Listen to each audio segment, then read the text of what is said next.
আল্লাহর ব্যাপারে নিরাশ হবেন না, তার দয়ার প্রতি আশা হারাবেন না।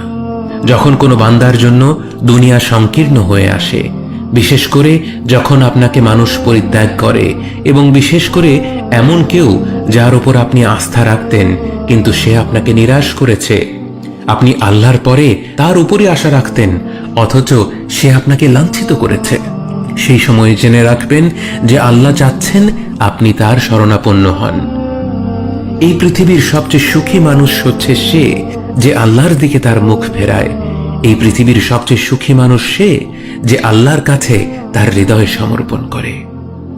মনে রাখবেন যে আপনার একজন মালিক রয়েছেন যিনি আপনার প্রতি আপনার নিজের নফসের থেকেও দয়াবান, যিনি আপনাকে ভালোবাসেন এবং ভালোবাসেন যে আপনি তার কাছেই আশ্রয়ের জন্য ছুটে যান আর তাকেই আপনার দোয়ায় ডাকেন।